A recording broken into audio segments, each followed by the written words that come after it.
আমি রয়েছি বিশ্ব বাংলা গেটের সামনে, একদম তার তলা দিয়ে যাচ্ছি এবং আপনাদেরকে ভিউটা দেখাচ্ছি, আপনারা একবার দেখুন।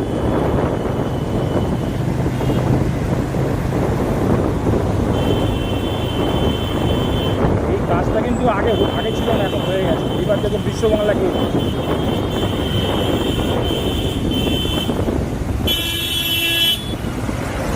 থেকে যাচ্ছি, দেখুন কত সুন্দর লাগছে, অসাধারণ রাত্রের সিনারিও।